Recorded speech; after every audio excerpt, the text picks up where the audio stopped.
Bonjour, je m'appelle Hervé Dutheil, je suis le CTO du groupe Aegis.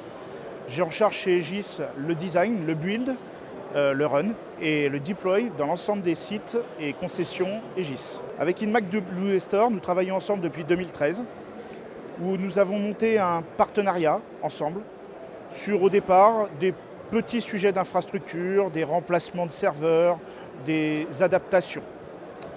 Au fur et à mesure, on a monté ensemble une transformation numérique pour nous amener vers des offres à plus de valeur ajoutée. C'est-à-dire ne plus être que juste dans l'achat de composants informatiques, mais plus être dans une notion de service. Passer dans du software defined, avoir une qualité de service, avoir un accompagnement sur tous les projets aujourd'hui qui nous entourent. On a l'intégralité de la chaîne de valeur qui est respectée, c'est-à-dire que ce qu'on achète, on l'achète bien, on est bien conseillé. On a la partie software aussi sur laquelle Inmac nous accompagne grâce à la société Comsoft qui nous accompagne sur ces sujets-là. Et on a toute la partie aussi service quand on fait des sujets d'intégration où Inmac aujourd'hui développe une valeur ajoutée sur ces sujets-là. Alors aujourd'hui, Aegis, c'est 13 000 personnes dans le monde. Donc on peut partir qu'il y a une couverture, je dirais à peu près de 6 000 postes de travail qui sont aujourd'hui approvisionnés par Inmac WStore. Et aussi sur la partie serveur, vous partiez sur à peu près 800 serveurs sur l'écosystème Aegis. Le grand sujet de Windows 10, on s'est battu avec, j'allais dire comme beaucoup de sociétés, mais il y a déjà 2 ans. Donc en fait ce sujet est entériné pour nous depuis la fin de l'année. Nous avons mis 1 an pour faire cette migration. Ça a été fait conjointement avec Inmac, c'est-à-dire qu'on en a profité pour renouveler notre parc de PC portables.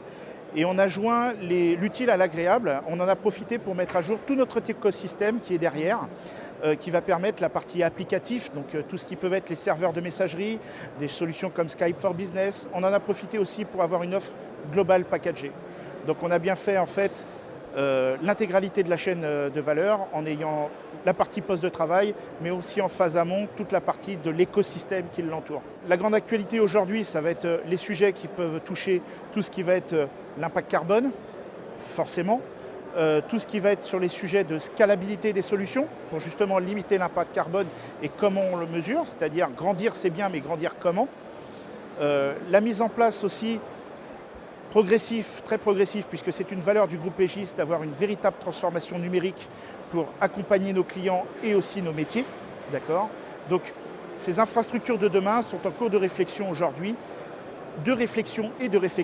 aujourd'hui. Notre sujet aussi est la sécurité, la sécurité de l'information. Si on prend un exemple, typiquement, vous avez beaucoup de personnes qui vont s'équiper d'équipements de sécurité dans tous les sens, par des firewalls ou ce que vous voulez. Nous, aujourd'hui, on a pris le pari concrètement d'aller s'appuyer sur des solutions pour monter un SIEM complet qui va nous permettre en fait plus tard de monter un SOC forcément pour appréhender tous ces problèmes de sécurité. C'est-à-dire que dans la chaîne de valeur, on s'est appuyé effectivement sur une partie hardware, mais derrière on a mis un software, en l'occurrence le logiciel il s'appelle Splunk. On s'est appuyé sur Splunk et Splunk aujourd'hui nous permet justement la valeur ajoutée de toute la partie hardware.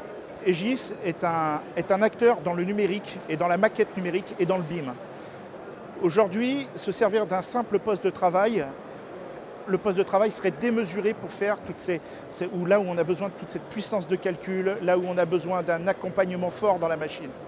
La décision a été prise en fait de lancer une réflexion complète sur le sujet et de faire de la virtualisation du poste de travail en s'appuyant avec des partenaires comme Inmac, HP, pour mettre en place une solution qui nous permettra en fait de ne plus être gêné par ce fameux poste de travail, justement, pour les atteintes qu'on a besoin dans le numérique. Alors avec Inmac, en fait, la façon dont on travaille, c'est souvent une thématique qui va sortir lors d'une réunion, d'un workshop ou d'un principe. Derrière, il y a une équipe, en fait, que je ne peux pas identifier comme étant là pour faire du commerce. Il y a vraiment une équipe d'accompagnement qui va reformuler le besoin et qui va proposer des choix techniques, des choix d'amélioration, des choix concurrentiels par rapport à l'existant aujourd'hui qu'on aurait.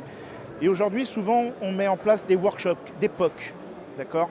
Ma direction a tendance à dire quel est l'acteur qui peut nous passer et qui nous permet de passer du POC au POB.